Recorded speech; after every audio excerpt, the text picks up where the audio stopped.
Imagine being so intellectually intimidating that you get blamed for starting the Peloponnesian War.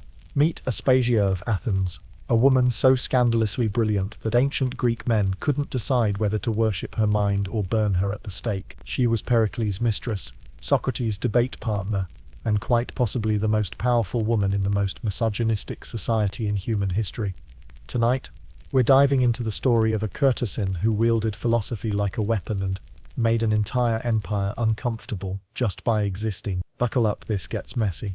If you're ready to meet history's most controversial intellectual, hit that like button. Your sleep schedule will thank you later. Picture this. You're living in 5th century BCE Athens, the supposed birthplace of democracy and rational thought. Yet, half the population women can't vote, can't own property, and are basically treated like expensive furniture that occasionally produces heirs. Now imagine a foreign woman waltzing into this testosterone-fueled intellectual playground and proceeding to out-debate, outthink, and outmaneuver every prominent male politician and philosopher in sight. That woman was Aspasia of Miletus, and she didn't just break the glass ceiling, she took a philosophical sledgehammer to the entire patriarchal structure and then casually swept up the pieces. But here's where it gets deliciously ironic. The very men who created democracy, who prided themselves on logical discourse and rational debate, completely lost their minds when faced with a woman who could beat them at their own game. They couldn't handle it. So what did they do? They did what insecure men have done throughout history. They tried to destroy her reputation by calling her names. The word they chose was hetera, essentially a high-class courtesan or escort. Now, before you roll your eyes at ancient slut-shaming, understand that being a hetera in ancient Greece wasn't quite the same as modern sex work. These women were the closest thing to liberated females in Greek society. They were educated, cultured, and financially independent. They could own property, engage in business, and most scandalously participate in intellectual discussions with men. Think of them as ancient Greece's version of high-powered executive women. Except instead of corner offices, they had symposiums. Instead of board meetings, they had philosophical salons. And instead of glass ceilings, they had, well, actually they still had plenty of those. Aspasia arrived in Athens sometime around 470 BCE, an immigrant from Miletus in Asia Minor. Miletus was known for producing philosophers and free thinkers, which should have been everyone's first clue that this woman wasn't going to quietly arrange flowers and weave tapestries. She came to Athens during its golden age, when the city was drunk on its own success, and convinced of its intellectual superiority. Imagine showing up to a party where everyone thinks they're the smartest person in the room, and then proceeding to prove them all wrong, while maintaining perfect composure. That's essentially what Aspasia did to an entire civilization. The timing couldn't have been more perfect, or more dangerous. Athens was at the height of its power under Pericles, the golden boy of Athenian politics. The Parthenon was under construction, democracy was flourishing, and Athenian men were patting themselves on the back for inventing civilization. Then along comes this foreign woman who not only refuses to stay in her lane, but proceeds to build an entirely new highway. What made Aspasia truly dangerous wasn't her beauty or her charm, though by all accounts she had both in abundance. It was her mind. In a society where women were expected to be seen and not heard, she was both visible and vocal. She didn't just participate in intellectual discourse, she dominated it. The ancient sources describe her as possessing an almost supernatural ability to argue and persuade. Plato himself wrote about her rhetorical skills, and when the guy who invented the concept of philosopher kings gives you props for your debating abilities, you know you're operating on a different level. But here's what really drove the Athenian establishment crazy. She wasn't trying to overthrow the system from the outside, she was beating them from within, using their own tools, logic, rhetoric, philosophy, to expose the contradictions in their supposedly perfect society. It's like if someone showed up to your chess club and proceeded to checkmate everyone using moves you taught them. The relationship between Aspasia and Pericles became the stuff of legend, partly because it was so unprecedented. Here was the most powerful man in Athens, the architect of the Golden Age, openly living with and consulting a foreign woman on matters of state. It wasn't just a personal relationship, it was a political partnership that threatened the very foundations of Athenian gender roles. Think about it from the perspective of contemporary Athenian men. They'd spent centuries building a society where they held all the power, made all the decisions, and controlled all the discourse. Then suddenly, their leader's pillow talk involves discussing military strategy and political philosophy with someone they'd been told was intellectually inferior by virtue of her gender. It must have been like watching your CEO take business advice from someone you'd assumed was just the office decoration. Except the decoration turns out to have an MBA from Harvard and speaks 5 languages. The psychological impact on Athenian society cannot be overstated. Aspasia's very existence challenged fundamental assumptions about gender, intelligence, and social order. She was living proof that everything they'd been told about women's capabilities was wrong, and rather than adapting their worldview to accommodate this new evidence, they chose to attack the messenger. Let that sink in for a moment. The civilization that gave us the concept of rational inquiry, when faced with evidence that contradicted their beliefs, chose denial over adaptation. Sound familiar? As we'll see, Aspasia's influence extended far beyond the bedroom, or even the political sphere. She was about to reshape Athenian intellectual culture in ways that would echo through centuries. Now here's where Aspasia's story gets really interesting, and where ancient Athenian masculinity started having a full-blown nervous breakdown. Because our brilliant Hetara didn't just content herself with pillow talk and political influence. No, she decided to do something truly radical. She opened a school, but not just any school. Aspasia created what was essentially ancient Athens' first co-educational institution for advanced rhetoric and philosophy. Picture a high-end graduate program. Except instead of student loans, the admission requirement was an open mind, and the ability to tolerate having your worldview systematically demolished by a foreign woman with a razor-sharp wit. The scandal wasn't just that she was teaching, it was who she was teaching and how she was teaching them. Aspasia's students included some of the most prominent figures in Athenian society, politicians, philosophers, and yes, even other women. She was running intellectual salons that made the later French versions look like book clubs. Imagine if someone today opened an exclusive university where the professor was a refugee woman, half the students were female, and the curriculum consisted of systematically dismantling everything you thought you knew about power, gender, and society. The pearl clutching would be visible from space. Now imagine that happening in 5th century BCE Athens, where the very concept of women having opinions was considered revolutionary. Aspasia's teaching method was uniquely subversive. She used the Socratic method. Yes, that Socratic method, but with a twist that would make even Socrates himself sweat. While Socrates asked questions to expose ignorance, Aspasia asked questions to expose hypocrisy. She had this delightful habit of taking Athenian men's own arguments and using them to demonstrate the logical absurdity of their treatment of women. So, you believe that wisdom and virtue are the highest goods? She might ask a student. Of course, would come the confident reply. And you believe that those who possess wisdom and virtue should have a voice in governance? Naturally. Then by your own logic, if I demonstrate superior wisdom and virtue to many of your male citizens, shouldn't I have a greater voice than they do? Cue the sound of cognitive dissonance echoing through marble halls. Her curriculum was revolutionary, not just in content but in methodology. She taught rhetoric not as a tool for scoring political points, but as a means of genuine inquiry. She taught philosophy not as abstract theory, but as practical wisdom for navigating complex social relationships. Most dangerously of all, she taught her students, both male and female, to question everything, including the fundamental assumptions about gender roles that kept Athenian society functioning. The historical record suggests that Aspasia's school became something of a networking hub for progressive Athenian thinkers. It was the kind of place where you might find Anaxagoras discussing cosmology with Phidias, while in the corner a group of aristocratic women debated the nature of justice. It was intellectual, Burning Man. Except instead of desert drugs and electronic music, it was marble columns and revolutionary ideas. What made this particularly threatening to the Athenian establishment was that Aspasia wasn't just teaching abstract philosophy. She was training a generation of students to think critically about power structures, to question traditional authority, and to see through the kind of political rhetoric that kept the old boys' network in power. She was essentially running a graduate program in how to dismantle the patriarchy using logic and reason. The paranoia this generated among conservative Athenians was palpable. They started to see Aspasia's influence everywhere.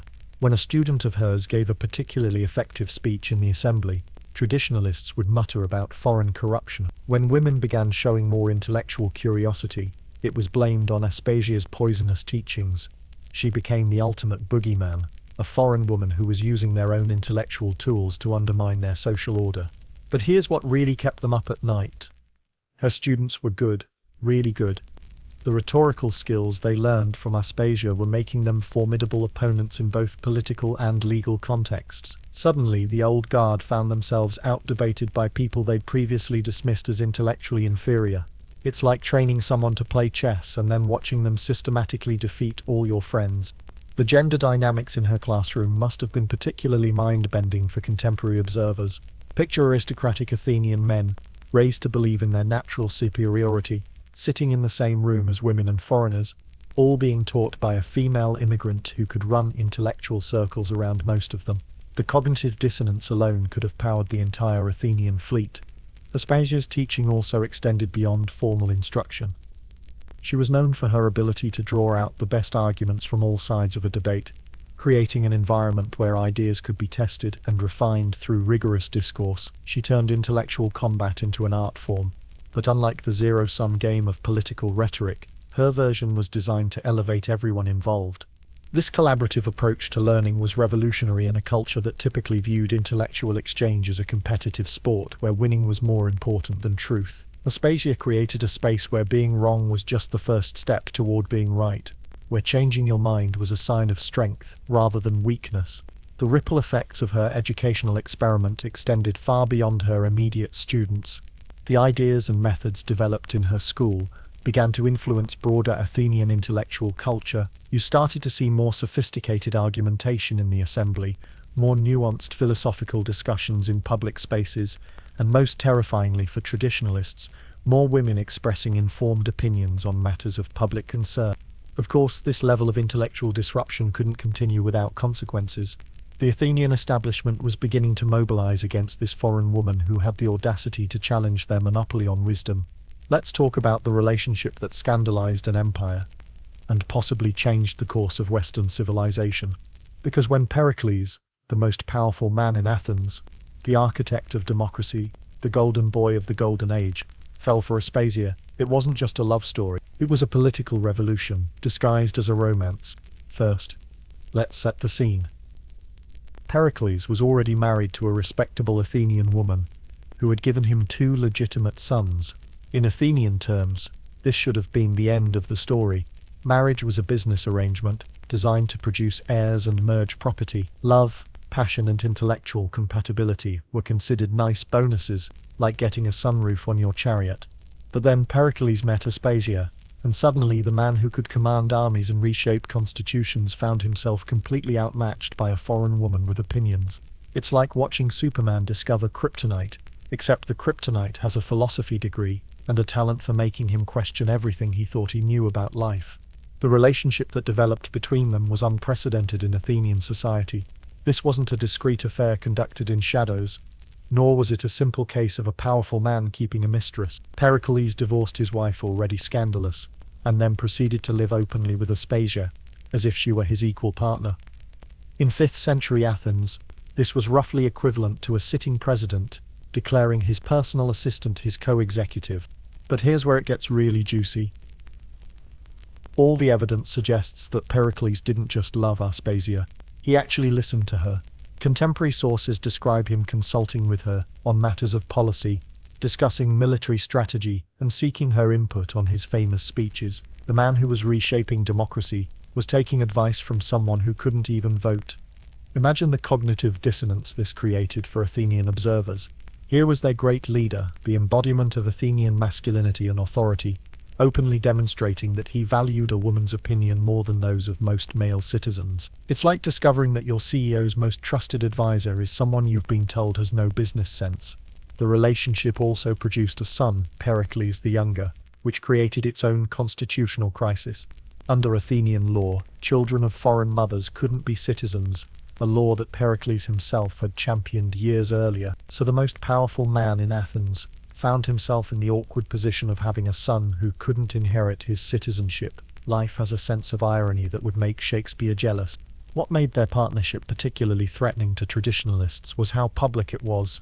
Pericles didn't just keep Aspasia as a private advisor, he brought her to public functions, included her in political discussions, and treated her as what she essentially was, his intellectual equal and political partner. This visual representation of gender equality was more radical than any philosophical treatise.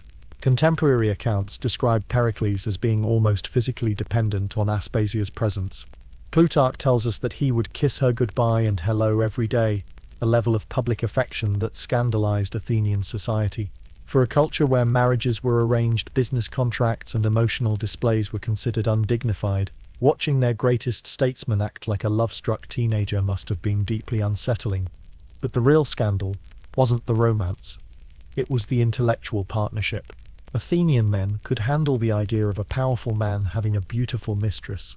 What they couldn't handle was the idea that this mistress might actually be smarter than they were. And all the evidence suggests that Aspasia wasn't just Pericles' lover, but his intellectual collaborator. Several ancient sources credit Aspasia with co-writing some of Pericles' most famous speeches, including possibly his legendary funeral oration honoring the war dead. If true, this means that one of the foundational texts of democratic rhetoric, a speech still studied today, was at least partially written by a foreign woman who wasn't allowed to participate in the democracy she was helping to define.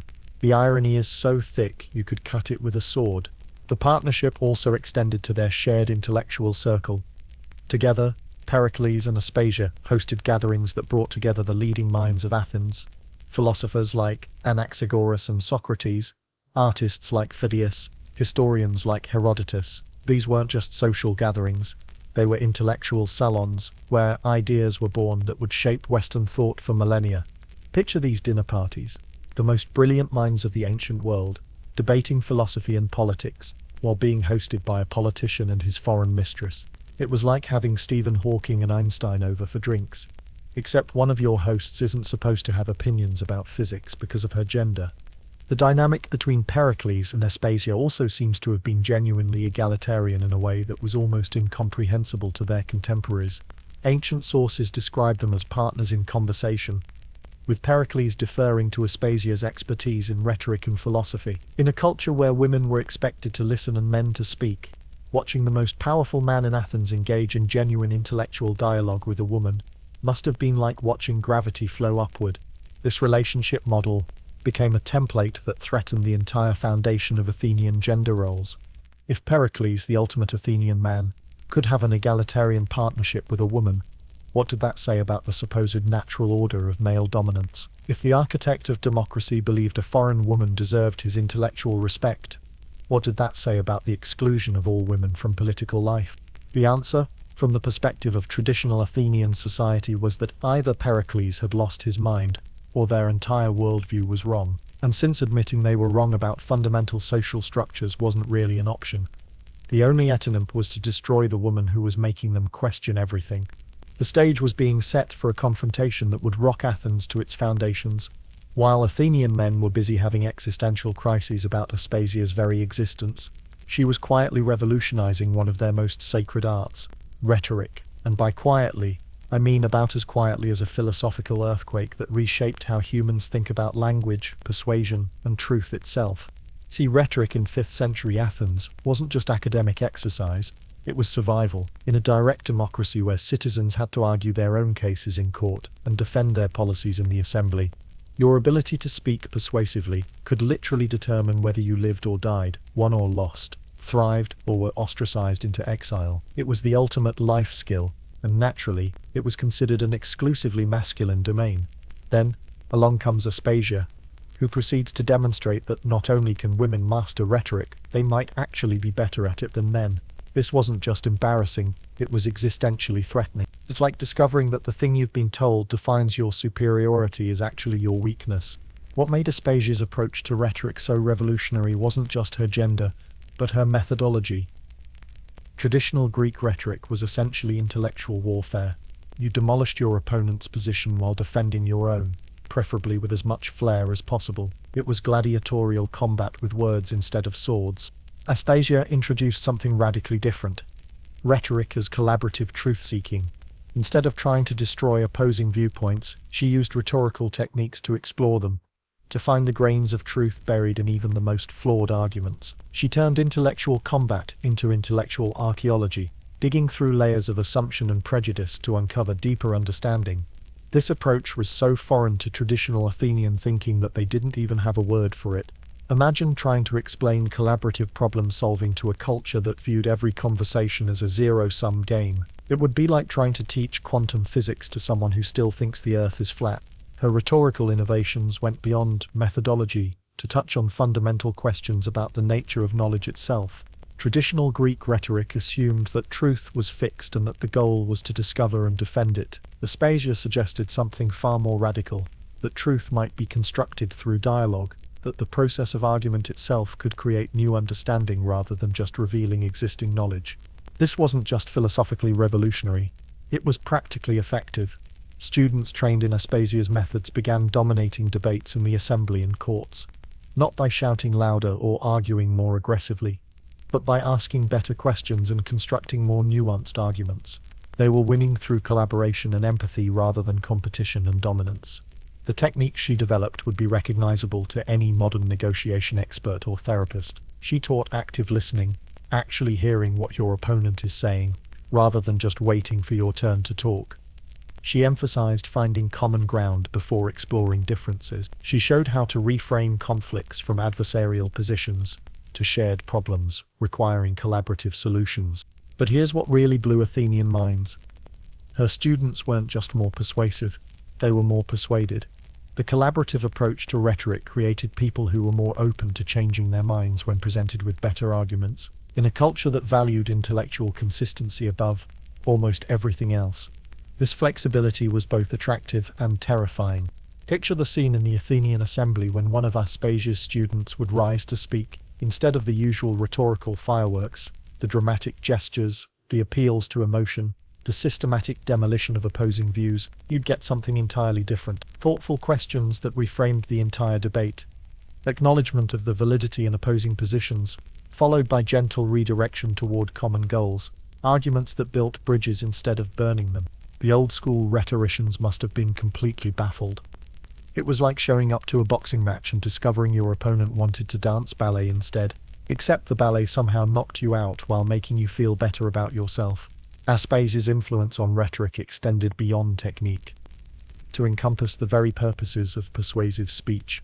Traditional rhetoric was about winning, convincing others that you were right and they were wrong. Aspasia's version was about discovering using dialogue to uncover truths that none of the participants had access to individually. This shift had profound implications for Athenian democratic practice.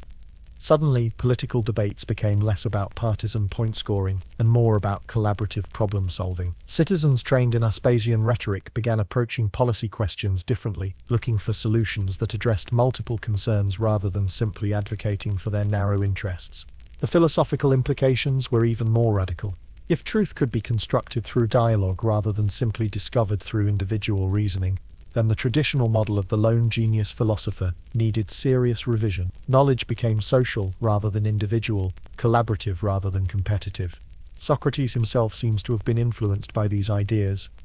His famous method of questioning the foundation of Western philosophy bears striking similarities to Aspasian rhetorical techniques. The difference is that Socrates used questions primarily to expose ignorance, while Aspasia used them to build understanding. It's the difference between demolition and construction, both necessary but serving very different purposes. The gender implications of Aspasia's rhetorical revolution were impossible to ignore. If women could not only master, but actually improve upon masculine intellectual traditions, then what did that say about the supposed natural basis for male dominance? If feminine approaches to discourse could produce superior results, then maybe the problem wasn't women's incapacity but men's narrowness. This wasn't just an academic question in a society where rhetorical skill determined political power. If women could be better at rhetoric than men, then excluding them from political participation wasn't just unjust, it was inefficient. Athens was literally handicapping itself by ignoring half its intellectual resources. The conservative backlash was inevitable. When your entire worldview is built on the assumption of your intellectual superiority, discovering that assumption is false tends to produce desperate reactions, and as Aspasia's influence continued to grow, those reactions were about to turn very ugly indeed. Now we come to one of history's most fascinating intellectual relationships, the connection between Aspasia and Socrates. Yes, that's Socrates. The guy who basically invented Western philosophy by pretending he knew nothing while systematically exposing everyone else's ignorance. And according to multiple ancient sources, he learned at least some of his most famous techniques from a foreign woman who wasn't supposed to have intellectual opinions in the first place. Let that irony marinate for a moment. The man credited with founding rational inquiry, the patron saint of logical thinking, the ultimate embodiment of masculine intellectual achievement, apparently got some of his best material from someone the culture classified as intellectually inferior by virtue of her gender and foreign birth. It's like discovering that Einstein got his theory of relativity from someone he met at a coffee shop. The relationship between Aspasia and Socrates is documented in several ancient sources, most notably in Plato's dialogues. Now, Plato had complicated feelings about women in general. His Republic famously argues that women could be philosopher kings, while simultaneously demonstrating deep ambivalence about female intellectual capacity. But even Plato couldn't ignore Aspasia's influence on his beloved teacher. In the Menexenus, Plato has Socrates explicitly credit Aspasia as his teacher of rhetoric. He describes learning from her the very techniques that would become central to the Socratic method: the art of questioning assumptions, the ability to expose contradictions in seemingly logical arguments, and the skill of guiding others to discover truths through dialogue rather than lecture. But here's where it gets really interesting. The Socratic method, this supposed pinnacle of masculine rational inquiry, actually bears striking similarities to traditionally feminine conversational patterns. The emphasis on collaboration over competition, the focus on process over conclusion, the preference for questions over statements. These are all communication styles that feminist scholars have identified as characteristically feminine. So it's possible that what we call the Socratic method is actually the Aspasian method, filtered through a male philosopher and rebranded for masculine consumption. It's like discovering that your favorite action movie was actually directed by someone's girlfriend, but she couldn't get credit because of industry bias. The philosophical implications are staggering. If Aspasia did contribute significantly to developing the Socratic method, then a foreign woman helped create the foundation of Western philosophical inquiry. The very techniques that Athenian men used to demonstrate their intellectual superiority were partially developed by someone they considered intellectually inferior. The cognitive dissonance could power a small city. Contemporary accounts suggest that Socrates was a regular attendee at Aspasia's intellectual salons, where he engaged in the kind of free-flowing philosophical dialogue that would become his trademark. These gatherings were unique in Athenian society spaces, where gender and social status mattered less than the quality of your ideas. They were intellectual safe houses in a culture that rigidly policed who could think what about whom. Picture these conversations: Socrates, the master of pretending ignorance, meeting Aspasia, the master of genuine inquiry. Two brilliant minds, both committed to the idea that wisdom begins with acknowledging what you don't know, exploring questions that would reshape human understanding. Except one of them gets credit for inventing philosophy, while the other gets labeled a courtesan. The influence seems to have flowed both directions. While Aspasia may have taught Socrates rhetorical techniques, he appears to have learned from her approach to collaborative inquiry. Socrates' famous profession of ignorance, "I know that I know nothing," echoes Aspasian principles of intellectual humility and openness to learning from unexpected sources. But Aspasia's contribution went beyond technique to encompass fundamental questions about the nature of knowledge itself. Her approach suggested that wisdom wasn't something you possessed individually, but something you created collaboratively. This was revolutionary in a culture that viewed knowledge as a competitive advantage to be hoarded and deployed against intellectual opponents. The gender dynamics of their relationship must have been fascinating to observe. Here was Socrates, already notorious for making Athenian men uncomfortable with his probing questions, openly acknowledging intellectual debt to a foreign woman. It would be like a Nobel Prize winner crediting their most important insights to someone without a high school diploma, technically possible, but devastating to academic hierarchies. Their philosophical partnership also challenged traditional assumptions about the relationship between theory and practice. Socrates was primarily concerned with abstract questions about virtue, justice, and knowledge. Aspasia, shaped by her experience as a foreign woman navigating Athenian society, brought practical wisdom about how power actually works in the real world. This combination of theoretical rigor and practical insight created a more robust philosophical method than either could have developed alone. Socratic questioning became more effective when informed by Aspasian understanding of social dynamics. Abstract ethical principles became more relevant when tested against actual lived experience. The influence extended beyond individual techniques to encompass broader questions about who could be a philosopher. Traditionally, philosophy was the domain of aristocratic men, with enough leisure time to contemplate abstract questions. Aspasia demonstrated that insights could come from anyone willing to think carefully and question assumptions, regardless of their social position. This democratization of philosophical inquiry was potentially even more radical than Athenian political democracy. At least political participation was theoretically open to all male citizens, but philosophy had been an exclusive club for the intellectual elite. Aspasia's example suggested that the club's membership criteria might be based more on prejudice than merit. The relationship between Aspasia and Socrates also highlights the collaborative nature of intellectual development. The traditional model of the lone genius, making breakthrough discoveries, increasingly looks like a myth when you examine the actual history of ideas. Most intellectual advances happen through dialogue, debate, and collaborative exploration, exactly the kind of process that Aspasia's salons facilitated. Of course, this collaborative model of knowledge creation was threatening to a culture built on individual competition and male dominance. If the greatest philosophical insights came from mixed-gender dialogue between equals, then excluding women from intellectual life wasn't just morally wrong, it was intellectually self-defeating. The conservative establishment was beginning to realize that Aspasia wasn't just a personal threat to individual male egos, she was a systemic threat to the entire structure of Athenian intellectual culture, and when systems feel threatened, they tend to fight back with everything they have. Here's where Aspasia's story intersects with one of ancient Athens' most spectacular examples of what happens when scientific inquiry collides with religious orthodoxy. Because our brilliant Hetaira didn't just challenge gender norms and political conventions, she was also at the center of Athens' first major science versus religion controversy, starring her friend and fellow intellectual, Anaxagoras. Anaxagoras was a philosopher from Clazomeia who had the audacity to suggest that the sun might be a giant burning rock rather than the god Helios driving his chariot across the sky. In 21st century terms, this is roughly equivalent to suggesting that gravity exists, obvious to anyone with basic scientific literacy, but apparently threatening enough to religious authorities to warrant prosecution for impiety. Now, what does this have to do with Aspasia? Well, Anaxagoras was part of the intellectual circle that gathered around Pericles and Aspasia. He was a regular at their philosophical salons, where dangerous ideas like maybe we should base our understanding of the world on observation rather than mythology were freely discussed. And when the conservative establishment decided to go after Pericles politically, they couldn't attack him directly, he was too popular and powerful, so they went after his associates instead.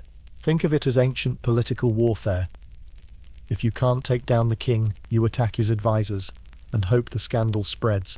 Anaxagoras became the first casualty in what was essentially a proxy war against Pericles and Aspasia's progressive intellectual agenda.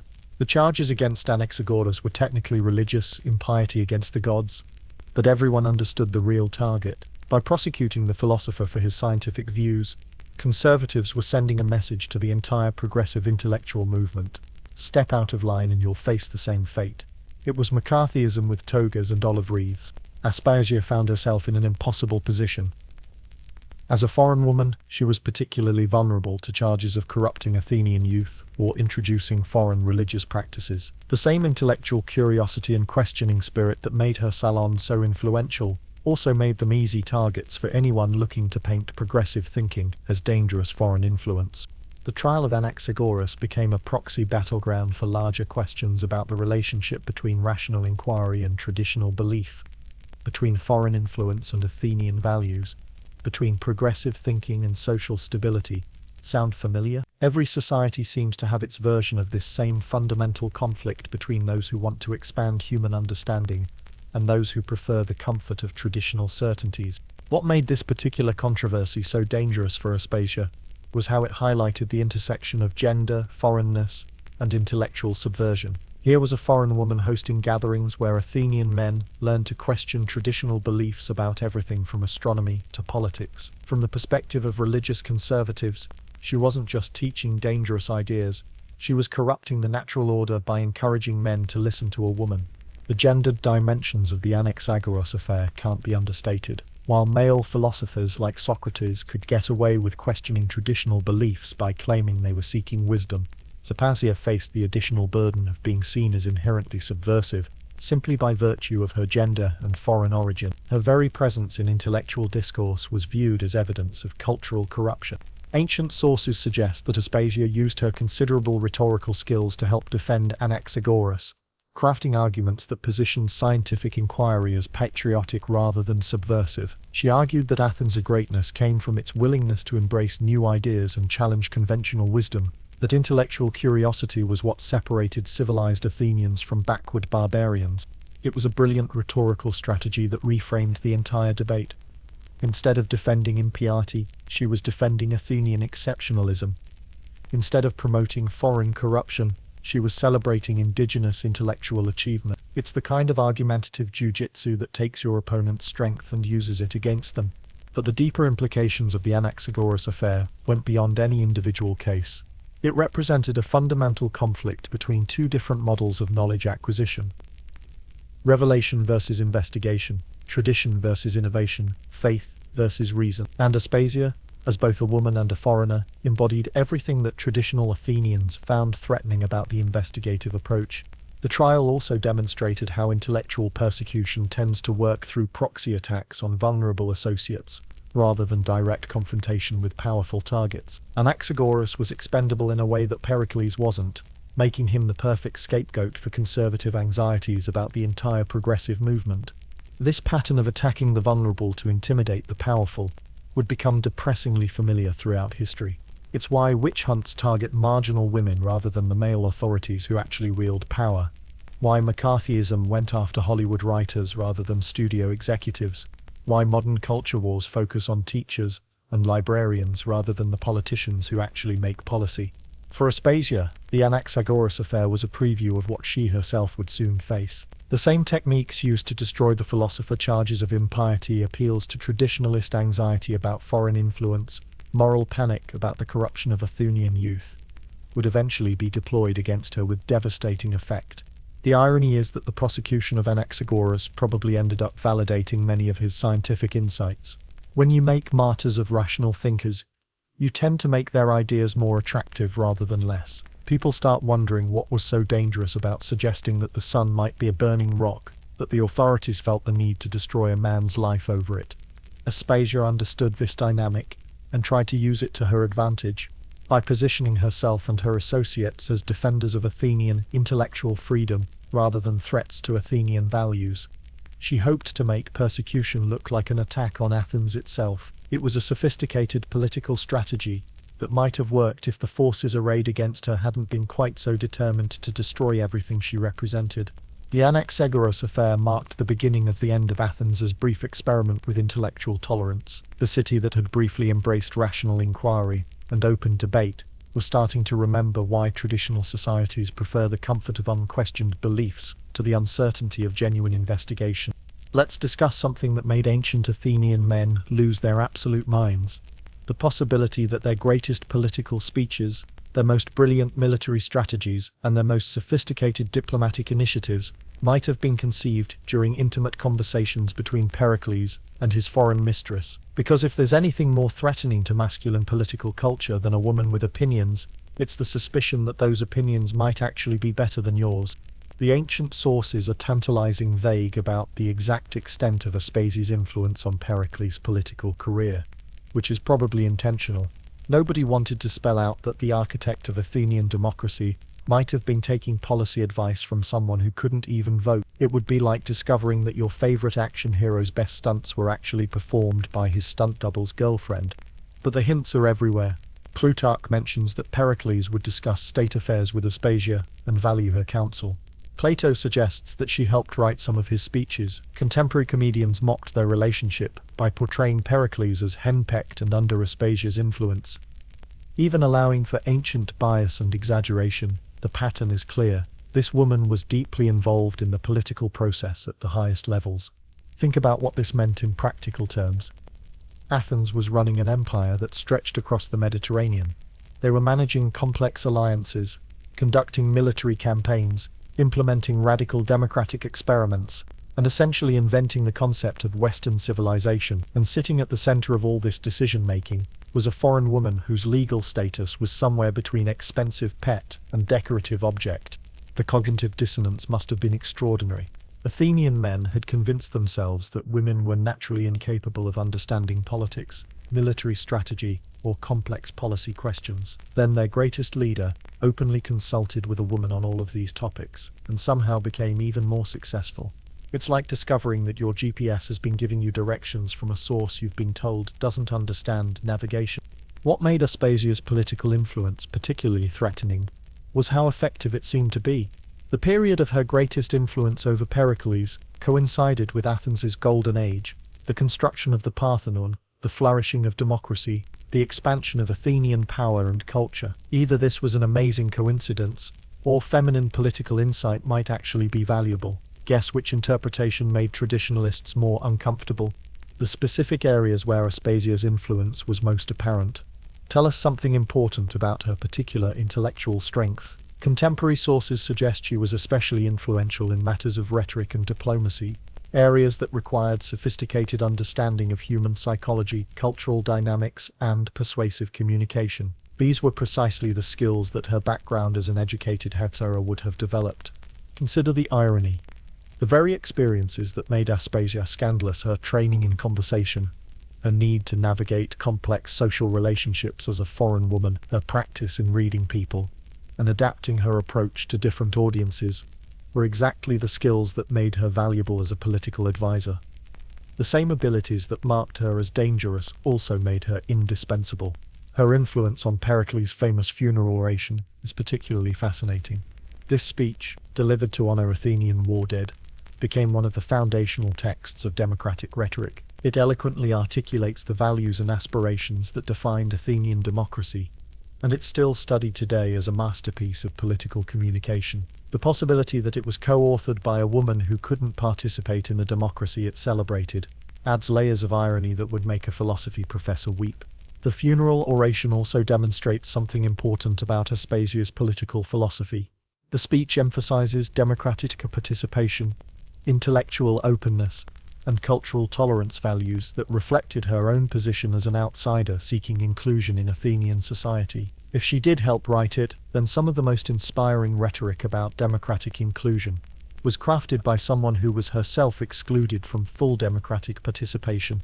This pattern of exclusion and influence created a fascinating dynamic in Pericles and Aspasia's relationship. She was simultaneously inside and outside the political system, close enough to shape policy, but distant enough to maintain critical perspective. It's the kind of position that often produces the most insightful political analysis, because you can see both the system's potential and its limitations.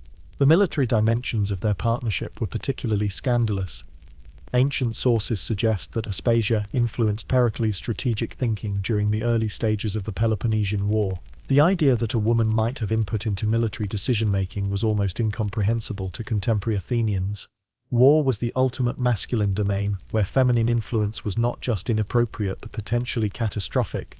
Yet there's evidence that Aspasia's perspective on conflict and diplomacy was more sophisticated than the typical Athenian approach.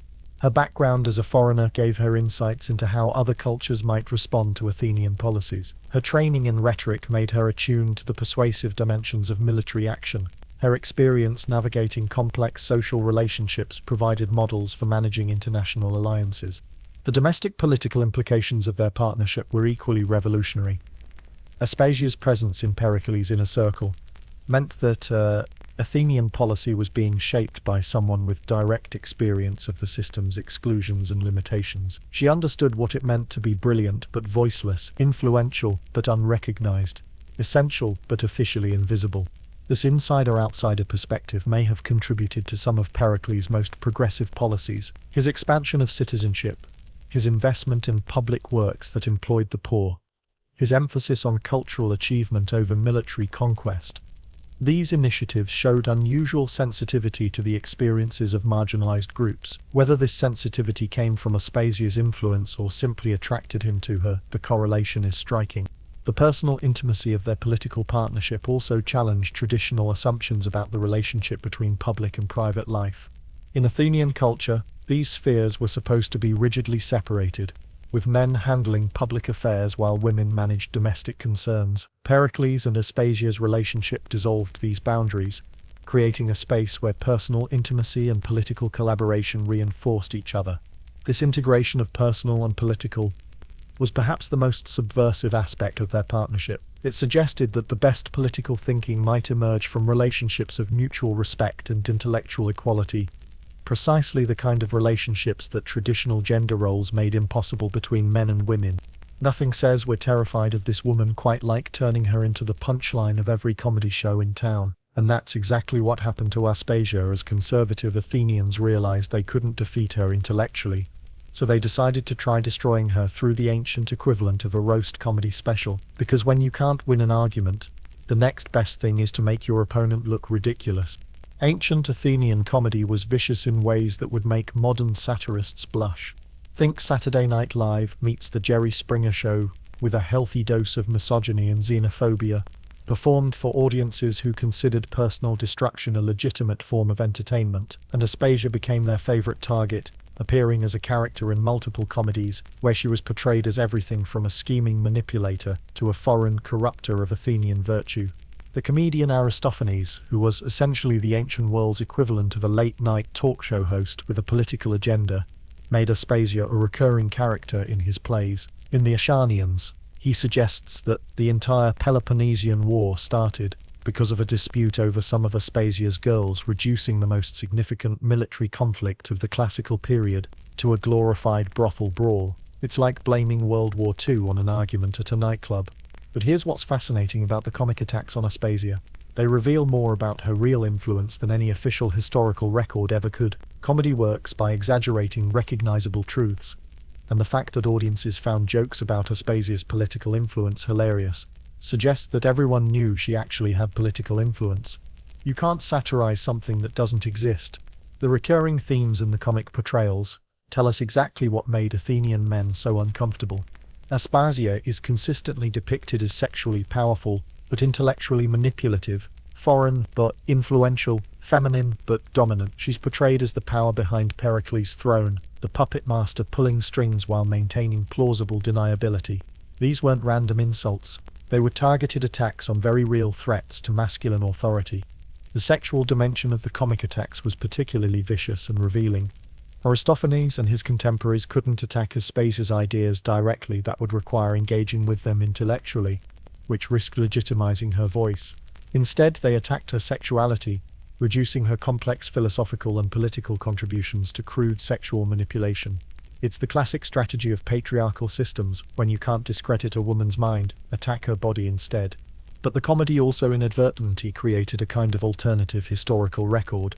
While official sources were careful to downplay Aspasia's influence, the comedians felt free to exaggerate it for laughs. Their portrayals of her as a political mastermind, while meant to be ridiculous, probably came closer to the truth than the diplomatic silence of more respectable sources. Sometimes the funhouse mirror reflects reality better than the official portrait. The international dimensions of the comic attacks are particularly telling. Aspasia is consistently portrayed not just as a dangerous woman, but as a dangerous foreign woman who threatens authentic Athenian values. This wasn't just misogyny, it was xenophobic misogyny, targeting her for the double crime of being both female and foreign in a position of influence. The comedians also seems to have been particularly triggered by Aspasia's intellectual pretensions. She's mocked for teaching rhetoric, for hosting philosophical discussions, for having opinions about politics and war. The underlying message is clear. Women who think they're smart are inherently ridiculous, and foreign women who think they're smart are dangerous ridiculous. What made the comic attacks especially effective was their accessibility. While philosophical treatises and political speeches reached only educated elites, comedy played to packed theatres filled with ordinary citizens. These plays shaped popular opinion about Aspasia in ways that no amount of intellectual discourse could counter. It was mass media character assassination, ancient style. The gendered nature of the humour also reinforced broader social anxieties about women's roles. By portraying Aspasia as sexually manipulative rather than intellectually capable, The comedians reassured male audiences that women's influence was ultimately based on seduction rather than merit. It preserved the fiction of masculine intellectual superiority while acknowledging the reality of feminine influence. But there's evidence that the comic attacks might have backfired in unexpected ways. Some scholars suggest that the very visibility these plays gave to Aspasia, even negative visibility, helped establish her as a cultural figure in her own right. By making her famous, the comedians inadvertently made her influential. It's the ancient equivalent of all publicity is good publicity. The plays also created space for subversive readings. While the surface message was that Aspasia was dangerous and ridiculous, audiences could also interpret the portrayals as evidence of her remarkable abilities. If one foreign woman could manipulate the greatest statesman of the age and influence imperial policy, maybe women in general were more capable than traditional culture admitted. The comic tradition around Aspasia also established patterns that would persist for centuries. The figure of the dangerous foreign woman who threatens masculine political authority became a recurring trope in Western literature and politics. From Cleopatra to Catherine the Great to modern female politicians, the same basic narrative structure keeps appearing. Powerful woman, pawn influence, sexual scandal, a threat to legitimate authority. What's particularly insidious about this pattern is how it makes women's political participation inherently suspect. By linking feminine influence to sexual manipulation and foreign corruption, the comic tradition created a framework that could be used to discredit any woman who achieved political prominence. It wasn't enough to simply exclude women from power. Their very desire for power had to be pathologized as unnatural and threatening. The timing of the comic attacks also suggests coordination with broader political efforts to undermine Pericles' progressive coalition. As conservative forces mobilized to challenge his leadership, attacks on Aspasia served multiple purposes. They discredited his judgment, reinforced traditional gender roles, and appealed to xenophobic anxieties about foreign influence. It was political warfare disguised as entertainment. Of course, all this comic attention was building towards something more serious than theatrical embarrassment. Because when mockery fails to silence a dangerous woman, the next step is usually more direct forms of persecution. Here's where Aspasia's story takes a turn that should sound depressingly familiar to anyone who's studied how societies deal with inconvenient women. When you can't discredit them intellectually and mockery doesn't silence them, you accuse them of corrupting public morality and threatening the social order. Welcome to the ancient Athenian version of a witch trial, complete with trumped-up charges and moral panic masquerading as justice. The formal charges against Aspasia were impiety and corrupting the youth. Essentially the ancient Greek equivalent of being accused of running a satanic daycare center. These weren't random accusations, they were carefully chosen to exploit Athenian society's deepest anxieties about foreign influence, religious orthodoxy, and the corruption of traditional values. It was character assassination with legal paperwork. The impiety charge was particularly clever because it was almost impossible to defend against, and, in a society where religious and civic duties were intertwined, questioning traditional beliefs could be construed as attacking the foundations of the state itself. And Aspasia, as a foreign woman who hosted philosophical discussions where people questioned conventional wisdom, was an easy target for anyone looking to manufacture a religious crisis. But let's be honest about what was really happening here. This wasn't about protecting Athenian religious purity. It was about destroying a woman who had become too influential for the comfort of traditional power structures. The impiety charge was just a convenient legal fiction that allowed personal and political persecution to masquerade as moral necessity. It's like prosecuting someone for jaywalking, when what you really want to do is shut down their protest movement. The corrupting youth charge was even more insidious, because it exploited parental anxieties that transcend historical periods.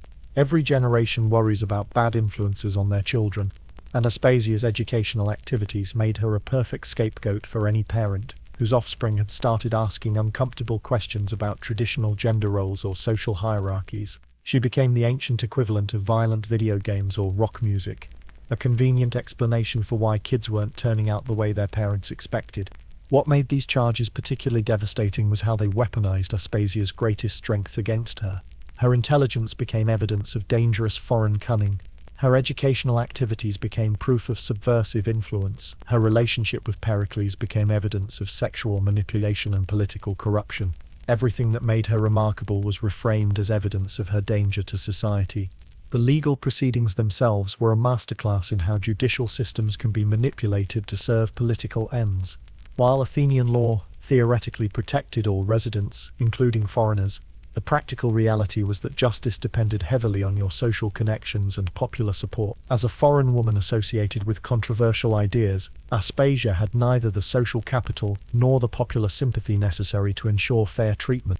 The prosecution strategy was brilliantly calculated to exploit multiple layers of Athenian prejudice simultaneously. She was attacked as a woman, naturally manipulative and morally corrupt. As a foreigner, inherently disloyal and culturally subversive. And as an intellectual, dangerously prideful and impious. It was intersectional oppression centuries before anyone had a name for it. The timing of the charges was also strategically chosen. They came as Pericles' political position was becoming more vulnerable due to military setbacks and growing opposition to his policies. By attacking Aspasia, his enemies could wound him indirectly while avoiding direct confrontation with someone who still commanded significant popular support. It was political warfare by proxy, using the woman as a weapon against the man. But here's where the story gets interesting. Aspasia didn't go down without a fight. According to Plutarch, she mounted a sophisticated defense that used her rhetorical skills to reframe the entire case. Instead of simply denying the charges, she challenged the fundamental assumptions underlying them. Why should foreign birth be evidence of disloyalty? Why should intellectual curiosity be proof of impiety? Why should a woman's influence be inherently corrupt? Her defense strategy seems to have been to expose the logical contradictions in Athenian society itself. She pointed out that Athens prided itself on welcoming foreign philosophers and artists, yet was prosecuting her for being foreign and intellectual. She noted that Athenian democracy supposedly valued open debate and rational inquiry, yet was persecuting someone for facilitating exactly those activities. It was a brilliant rhetorical gambit that turned the prosecution into an indictment of Athenian hypocrisy. The gender dynamics of the trial were particularly complex. Aspasia was simultaneously vulnerable because of her gender and protected by it. While being a woman made her an easy target for prosecution, it also made her persecution potentially problematic for Athenian men, who prided themselves on protecting the vulnerable. The prosecution had to walk a fine line between portraying her as dangerous enough to warrant legal action, but not so dangerous as to make their fear of a single woman look absurd. The religious dimensions of the case also revealed deep tensions within Athenian society about the relationship between traditional belief and rational inquiry. The city that had produced Anaxagoras, Socrates, and other revolutionary thinkers was simultaneously prosecuting people for questioning traditional religious ideas. It was a society at war with its own intellectual achievements. Pericles himself became deeply involved in Aspasia's defense, purportedly weeping in court as he pleaded for her acquittal. This public display of emotion by Athens' most powerful leader created its own scandal. Real men weren't supposed to cry, especially not over women, but it also demonstrated the depth of their relationship, and his willingness to risk his own reputation to protect her. The case also highlighted the broader political stakes involved. Aspasia's conviction wouldn't just destroy one woman, it would send a message to the entire progressive intellectual community that foreign ideas, gender equality, and rational inquiry were incompatible with Athenian citizenship. It was a test case that would determine whether Athens would continue its experiment with intellectual openness or retreat into traditional orthodoxy. The trial became a kind of referendum on the future of Athenian culture. Would the city that had briefly embraced intellectual tolerance and cultural innovation return to the safety of traditional values and rigid social hierarchies? The fate of one foreign woman would determine the answer. Picture the most powerful man in the ancient world, the architect of democracy, the golden boy of Athens' golden age, standing in front of a jury and openly weeping as he begs for the life of his foreign mistress. If you think modern political scandals are messy, you haven't seen anything until you've witnessed an ancient Greek statesman having a complete emotional breakdown in open court, while his entire political legacy hangs in the balance. According to Plutarch, Pericles' defense of Aspasia was one of the most extraordinary displays of public emotion in Athenian legal history. This was a man who had maintained stoic composure through military crises, political upheavals, and personal tragedies. He was famous for his rational approach to governance and his ability to remain calm under pressure. And here he was, crying like a heartbroken teenager in front of the people he had led for decades. The cultural shock of this scene cannot be overstated. Ancient Greek masculinity was built around the concept of emotional control. Real men, especially real leaders, didn't cry in public. They maintained dignified composure in the face of adversity, expressed emotions through action rather than tears, and never, ever allowed personal feelings to compromise their public dignity. Pericles' courtroom breakdown violated every norm of masculine behavior that Athenian culture held sacred. But what made this even more scandalous was what he was crying about.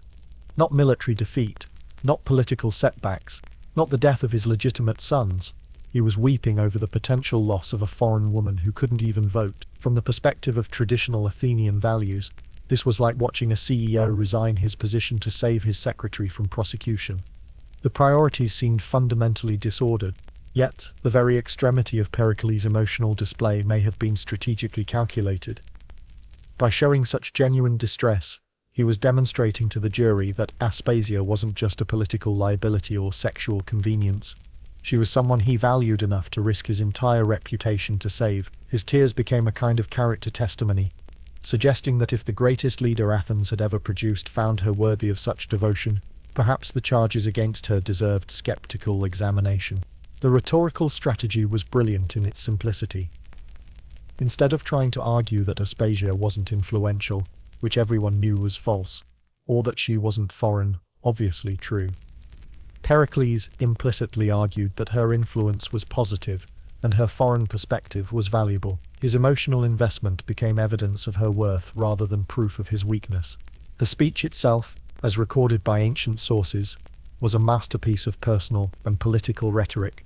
Pericles didn't just defend Aspasia's specific actions, he defended the entire project of intellectual openness and cultural exchange that their relationship represented. He argued that Athens' greatness came from its willingness to learn from foreigners, to embrace new ideas, and to judge people by their contributions rather than their origins. This was particularly clever, because it reframed the entire trial from a question about one woman's guilt to a question about Athens' identity. Was the city confident enough in its own values to welcome foreign wisdom? Or was it so insecure that it needed to punish anyone who challenged traditional assumptions? The prosecution became the ones who appeared unpatriotic, defending Athens by diminishing its capacity for growth and adaptation. The personal dimensions of Pericles' defense were equally powerful. He spoke about Aspasia not as an abstract political figure, but as someone he had come to know intimately, whose wisdom and character he had observed firsthand. This personal testimony carried particular weight in a culture where witness credibility was often more important than abstract evidence. But the most subversive aspect of Pericles' defense was how it normalized the idea of intellectual partnership between men and women. By speaking openly about consulting with Aspasia on matters of policy and being influenced by her insights, he was modeling a kind of relationship that most Athenians had never seen: genuine intellectual collaboration across gender lines. The jury's reaction to this emotional display must have been complex. On one hand, seeing their great leader reduced to tears probably generated genuine sympathy. Athenians weren't completely heartless, and watching someone they respected in obvious distress would have been moving. On the other hand, the spectacle of masculine authority literally crying over a woman probably reinforced every stereotype about the dangerous power of feminine influence. The political calculations behind Pericles' strategy were also fascinating. He was essentially gambling his entire political legacy on the outcome of this trial. If Aspasia was convicted despite his emotional plea, he would look weak and ineffective. If she was acquitted, he would appear strong enough to protect those he valued. It was a high-stakes bet that his personal credibility could overcome political and cultural prejudice. The broader implications of the trial were enormous for both Pericles' immediate political position and the long-term direction of Athenian society. A conviction would effectively end his relationship with Aspasia and signal the triumph of conservative forces over the progressive coalition he had built. An acquittal would validate not just their personal relationship, but the entire cultural project of intellectual openness and gender equality they represented. The courtroom drama also highlighted the intersection of personal and political power in ways that were unprecedented for Athenian society. This wasn't just a legal proceeding, it was a public referendum on whether traditional masculine authority could coexist with genuine respect for feminine wisdom. The answer would determine not just Aspasia's fate but the future of gender relations in the world's first democracy. What made Pericles' emotional display particularly remarkable was how it revealed the depth of his personal transformation. The man who had once championed laws restricting citizenship to those of pure Athenian parentage was now defending someone whose foreign birth made her permanently ineligible for the very citizenship he had helped define. Love, it seems, had made him rethink some fundamental assumptions about identity and belonging. The jury's decision would reveal whether Athens was ready to follow its greatest leader into this new understanding of what it meant to be Athenian, or whether the conservative backlash would triumph over the forces of change. Now we come to one of history's most awkward conversations. The possibility that the Peloponnesian War, the catastrophic conflict that destroyed Athenian power and reshaped the ancient world, might have started because some Spartan men got jealous of Pericles' foreign girlfriend, because nothing says peak masculinity quite like dragging the entire Greek world into a generation-spanning war, rather than admitting a woman made you feel insecure. The official causes of the Peloponnesian War, as recorded by serious historians like Thucydides, involved complex issues of imperial expansion, economic competition, and balance of power politics. But the popular version, as reflected in contemporary comedy and gossip, was considerably more personal. Sparta and its allies were tired of watching Athens dominate the Mediterranean under the influence of Pericles and his scandalous foreign mistress. Aristophanes, never one to let political correctness near with a good joke, suggested in the Acarnanians that the war essentially started as a glorified brothel brawl. Some Spartan men allegedly kidnapped some of Aspasia's girls, leading to escalating retaliations that eventually dragged the entire Greek world into conflict. It's like suggesting World War I started because someone was rude to someone else's girlfriend at a party. Technically possible, but historically ridiculous. Except, what if it wasn't entirely ridiculous? What if the symbolic dimension of the conflict was actually more important than anyone wanted to admit? Because Aspasia represented something that threatened the entire traditional structure of Greek masculine authority, and sometimes symbolic threats provoke more violent reactions than material ones. Think about what Aspasia symbolized to the broader Greek world. Here was Athens, already resented for its imperial dominance and cultural pretensions, openly allowing a foreign woman to influence its policies. For traditional Greek societies like Sparta, where gender roles were rigidly defined and foreign influence was viewed with deep suspicion, the spectacle of Athenian leadership consulting with Aspasia must have been profoundly disturbing. It wasn't just about one woman's political influence. It was about what that influence suggested about Athenian values and priorities. If Athens was willing to let foreigners and women shape its decisions, what did that say about its commitment to traditional Greek culture? If Athenian men were so weak that they took advice from their mistresses, how could they be trusted to lead the Greek world? The gendered dimensions of Greek interstate rivalry were always just beneath the surface.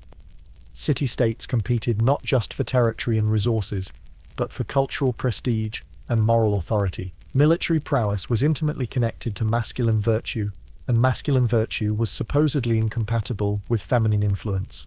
Aspasia's visible role in Athenian politics suggested that Athens had become corrupted by foreign softness and feminine manipulation. This interpretation helps explain why the war became so vicious and personal.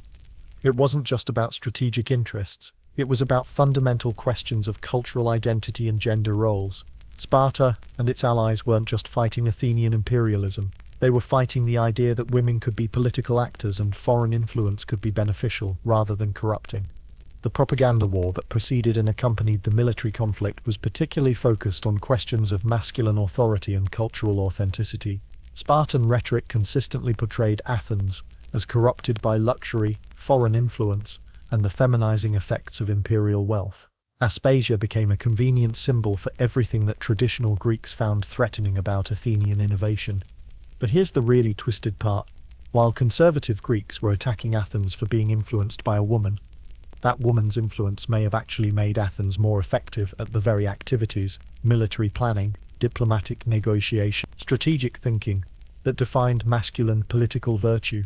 If Aspasia really did contribute to Pericles' strategic insights, then feminine influence was improving masculine performance rather than undermining it. The irony becomes even thicker when you consider that Sparta's own military effectiveness depended heavily on women's roles that would have scandalized other Greek societies. Spartan women exercised, owned property, and had significant influence over their sons' military careers. The society that attacked Athens for feminine corruption was actually more gender egalitarian in many ways than its rivals. This suggests that the real issue wasn't feminine influence per se, but visible feminine influence in intellectual and political spheres. Spartan women could be strong and influential as long as they stayed within traditional roles. Aspasia was threatening because she operated in the masculine domains of rhetoric, philosophy, and political strategy, while remaining recognizably feminine. The military dimensions of the conflict also reflected these gender anxieties. Pericles' strategy for the war, avoiding direct confrontation with superior Spartan land forces while using Athenian naval superiority to conduct a war of attrition, was brilliant, but unconventional. It required patience, strategic thinking, and long-term planning, rather than the immediate heroic confrontation that traditional Greek warfare celebrated. Conservative critics attacked this strategy as unmanly, suggesting that Pericles was avoiding honorable combat because he had been feminized by his relationship with Aspasia. The implication was that real men would meet their enemies in open battle, rather than hiding behind walls and relying on clever tactics. It's like accusing someone of being weak because they used chess strategy instead of just moving pieces at random. The personal toll that the war took on Pericles and Aspasia's relationship was enormous. The stress of leading Athens through the early years of the conflict, combined with the devastating plague that killed many Athenians, including Pericles' legitimate sons, gradually weakened his political position and their personal partnership. The war that may have been partly motivated by resentment of their relationship ultimately destroyed their ability to maintain it. The broader historical implications are staggering. If conservative anxiety about feminine political influence really did contribute to starting the Peloponnesian War, then gender politics helped cause one of the most destructive conflicts in ancient history. The war that ended Athenian democracy and Greek independence may have started partly because some men couldn't handle the idea of a woman having political opinions. It's a sobering reminder that threats to traditional gender roles can provoke reactions that are wildly disproportionate to any actual danger involved. Just when you think Aspasia's story couldn't get any more tragic, life decides to throw in a literal plague that turns her love story into a Greek tragedy worthy of Sophocles. Because apparently political persecution and social ostracism weren't quite enough drama for one lifetime, sometimes the universe just piles on until even the strongest people break. The plague that struck Athens in 430 BCE wasn't just any disease. This was a catastrophic epidemic that killed roughly 1/3 of the population, including many of the city's most prominent leaders and intellectuals. Imagine COVID-19, but with medieval medical knowledge and no understanding of how diseases actually spread. People were dying faster than bodies could be burned, social order was collapsing, and traditional religious explanations for suffering were proving inadequate to explain the scale of the disaster. For Aspasia and Pericles, the plague represented both personal tragedy and political catastrophe. The disease killed Pericles' two legitimate sons from his first marriage, Xanthippus and Perillus, leaving only his son with Aspasia, who couldn't inherit citizenship under Athenian law. It was as if the gods had decided to mock their unconventional family structure by making their foreign-born child the only surviving heir to one of Athens' greatest political dynasties. But the plague's impact went far beyond personal loss. As Athenians watched their city succumb to inexplicable suffering, they began looking for someone to blame. And who better to scapegoat than the foreign woman who had allegedly corrupted their great leader and brought divine punishment upon the city? Suddenly, Aspasia wasn't just politically controversial, she was potentially responsible for the wrath of the gods. The timing couldn't have been worse for the progressive intellectual movement that Aspasia represented. Just as Athens was embracing rational inquiry and questioning traditional beliefs, along comes a disaster that seems to validate every superstition and fear about foreign influence that conservatives had been promoting. It was like having your philosophy of evidence-based reasoning tested by an event that appeared to contradict everything you believed about cause and effect. Religious conservatives had a field day. Here was proof, they argued, that abandoning traditional values and embracing foreign corruption led to divine punishment. Aspasia's influence over Pericles became evidence of Athens' moral decay, and the plague became the inevitable consequence of allowing a foreign woman to corrupt Athenian virtue. It was victim blaming on a cosmic scale. The psychological impact on Pericles was devastating. The man who had spent decades building Athenian power and prestige watched his city consumed by disease and despair, while his enemies blamed his personal life for the catastrophe. The leader who had once commanded absolute confidence in his judgment began to doubt himself, his policies, and his relationship with the woman he loved. Aspasia found herself in an impossible position. As a foreign woman during a crisis blamed on foreign influence, she was simultaneously the target of popular anger and the person best positioned to help Pericles navigate the political challenges the plague created. She had to provide emotional support to a man whose world was collapsing while managing her own grief and terror as the disease ravaged everyone around her. The plague also exposed the limitations of Aspasia's political influence. While she could advise on policy and strategy during times of stability, crisis management required the kind of institutional authority that she could never possess as a foreign woman. Her intellectual gifts were still valuable, but they couldn't substitute for the legal and religious authority necessary to hold a traumatized society together. The disease became a cruel test of everything Aspasia and Pericles had believed about rational governance and cultural tolerance. Their partnership had thrived during Athens's golden age, when success seemed to validate progressive approaches to politics and society. But when faced with inexplicable catastrophe, even their closest supporters began to wonder whether traditional values and masculine authority might be safer options. Personal relationships became additional casualties of the plague's psychological toll. Friends and allies who had supported Pericles and Aspasia during good times began to distance themselves as public opinion turned against them. The intellectual salons that had been centers of progressive thought became politically dangerous gatherings that few dared attend. Social isolation compounded the grief of personal losses. The plague also created practical challenges for their unconventional family structure, with traditional inheritance laws and citizenship requirements. Aspasia and Pericles' son faced an uncertain future in a society that was becoming increasingly hostile to foreign influence. The child who should have been heir to one of Athens' greatest political legacies instead became a symbol of everything conservative forces wanted to eliminate from Athenian society. Medical knowledge of the time made the plague particularly terrifying, because no one understood how it spread or how to treat it. This uncertainty created space for all kinds of supernatural explanations, most of which involved divine punishment for moral transgressions. Aspasia's foreign origins and unconventional lifestyle made her a perfect candidate for scapegoating in a society desperate for explanations. The intellectual community that had flourished around Aspasia and Pericles was decimated both by the disease itself and by the political backlash it enabled. Many of the philosophers, artists, and politicians who had participated in their progressive coalition died from the plague, were exiled for political reasons, or simply withdrew from public life to protect themselves from association with increasingly unpopular ideas. Pericles himself became ill with the plague. Though he initially survived the acute phase of the disease, his weakened condition, combined with the political pressure generated by the crisis, gradually eroded his ability to govern effectively. The man who had once seemed invincible was reduced to a shadow of his former self, dependent on the very woman whose influence his enemies blamed for Athens' suffering. The plague years marked the beginning of the end for both Pericles' political career and his relationship with Aspasia. The external pressures of crisis management and internal stress of personal loss proved too much for even their extraordinary partnership to survive intact. They were about to learn that sometimes love isn't enough to overcome the forces of history and circumstance.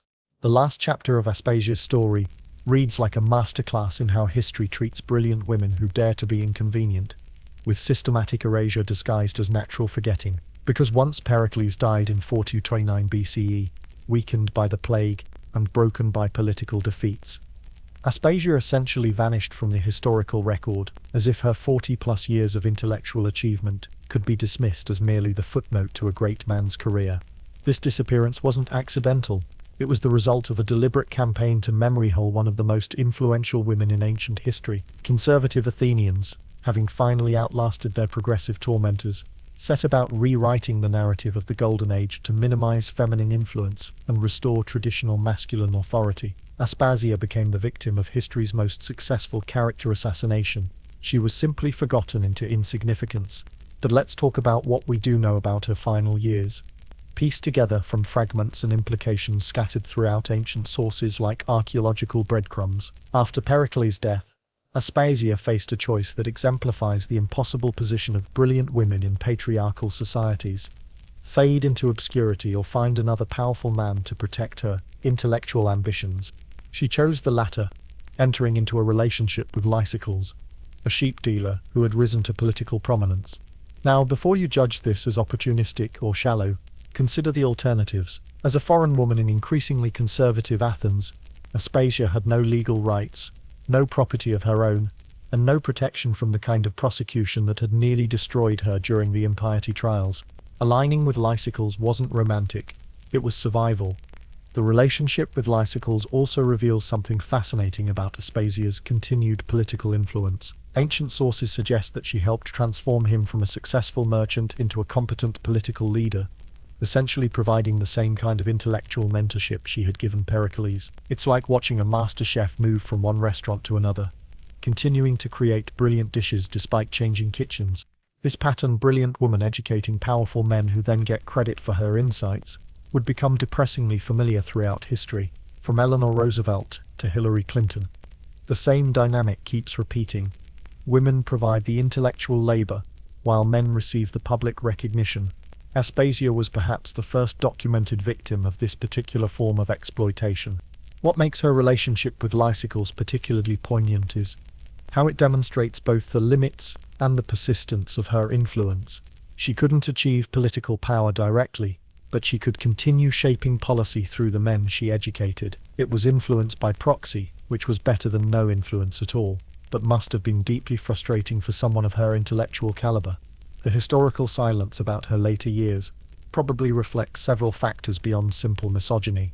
As Athens became more conservative and militaristic during the Peloponnesian War, there was less space for the kind of intellectual experimentation she had championed. Her style of collaborative inquiry and cultural tolerance seemed increasingly irrelevant in a society focused on survival rather than growth. There's also evidence that Aspasia may have deliberately withdrawn from public visibility as she aged. Having witnessed the destruction that conservative backlash could inflict, she may have chosen strategic invisibility over continued confrontation. Sometimes the wisest course for dangerous women is to become harmless in appearance while maintaining their influence through private channels. Her son with Pericles, Pericles the Younger, provides one of the few windows into her later life. Ancient sources tell us that this child eventually received Athenian citizenship through a special decree, probably after his father's death, when popular sympathy made such exceptions politically feasible. The fact that Aspasia managed to secure citizenship for her son suggests that she retained significant behind-the-scenes influence even after losing public prominence. The education and career of Pericles the Younger also hint at his mother's continued intellectual activity. He became a competent military leader and politician, displaying the kind of rhetorical skills and strategic thinking that characterized Aspasia's approach to public life. It's entirely possible that she spent her later years training her son to be the kind of leader she could never become herself, living her political ambitions through the next generation. The broader intellectual legacy of Aspasia's work continued to influence Athenian thought even after she disappeared from public view. The rhetorical techniques she had developed, the educational methods she had pioneered, and the philosophical approaches she had championed became part of the cultural toolkit that later thinkers like Plato and Aristotle would inherit and adapt. Her ideas survived even when her name was forgotten. The tragedy of her historical erasure becomes particularly acute when you consider what we lost. Here was someone who had participated in the creation of Western philosophy, helped develop democratic rhetoric, and pioneered collaborative approaches to education and inquiry. Her perspectives on politics, society, and human nature could have enriched intellectual discourse for centuries. Instead, we're left with fragments and implications, trying to reconstruct the thoughts of a brilliant mind from the shadows cast by lesser intellects. The pattern of her disappearance also established a template for how patriarchal societies deal with inconvenient female intellectuals. First, minimize their contributions by attributing their insights to male associates. Second, sexualize their influence to suggest that power came through seduction rather than merit. Third, simply stop mentioning them until they fade from collective memory. It's a three-step process for eliminating dangerous women without having to acknowledge their achievements. Modern scholars have worked to recover Aspasia's legacy, but the historical damage is largely irreversible. We can piece together evidence of her influence and importance, but we can never fully recover the intellectual contributions that were systematically erased by ancient misogyny. It's like trying to reconstruct a symphony from a few scattered notes. You know something beautiful existed, but you can't hear it anymore. Her story becomes a reminder of how much human intellectual history may have been lost through the systematic marginalization of women's contributions. How many other Aspasias were there, whose insights and innovations were attributed to male colleagues or simply forgotten entirely? Let's pause for a moment and consider the sheer audacity of what Aspasia accomplished in a society that believed women's brains were essentially decorative. She didn't just participate in the creation of Western philosophy, she helped invent it, while simultaneously being told that her gender made her incapable of rational thought. It's like discovering that the person who taught Einstein about physics was someone the scientific establishment believed couldn't count to 10. The philosophical revolution that we associate with ancient Athens. The shift from mythological to rational explanations. The development of systematic inquiry. The invention of formal logic happened in circles where Aspasia was not just present, but influential. The conversations that shaped Western thought took place in her living room, with her as an active participant rather than a silent observer. She was there when philosophy was being born, and she helped deliver it. This participation wasn't peripheral or decorative. Ancient sources consistently describe Aspasia as someone who could hold her own intellectual debates with the greatest minds of her era. Plato, who was notoriously skeptical of women's intellectual capacity, still felt compelled to acknowledge her rhetorical abilities and philosophical insights. When even a misogynist gives you credit for being smart, you must be operating on a different level entirely. What makes her philosophical contributions particularly remarkable is how they differed from the predominantly masculine approaches that came to dominate Western thought. While male philosophers tended toward competitive debate and hierarchical reasoning, Aspasia pioneered collaborative inquiry and integrative thinking. She didn't just want to win arguments, she wanted to discover truths that none of the participants could have reached alone. This difference in approach wasn't just stylistic. It was fundamentally methodological. Traditional Greek philosophy, as it developed through figures like Socrates and Plato, emphasized the importance of individual reasoning and the authority of the philosopher-teacher. Aspasia's approach suggested that wisdom might emerge from dialogue between equals rather than instruction from superiors. It was a more democratic vision of how knowledge gets created. The gender implications of this methodological difference are fascinating. Aspasia's collaborative approach reflected her position as someone who had to navigate complex social relationships without formal authority. She couldn't simply assert truths. She had to persuade people to discover them collaboratively. Her marginalized position actually gave her insights into more effective ways of thinking and learning. This pattern marginalized people developing more sophisticated approaches to problems, because they can't rely on inherited authority, would repeat throughout intellectual history. From Mary Wollstonecraft to W.E. Du Bois, those excluded from traditional power structures often develop more nuanced and effective methods of analysis, precisely because they can't take anything for granted. Aspasia's influence on the development of rhetoric was particularly revolutionary. Traditional Greek rhetoric was essentially intellectual warfare. You used logical arguments and emotional appeals to defeat opponents and convince audiences. Aspasia helped develop rhetoric as collaborative truth-seeking, where the goal was mutual understanding rather than victory.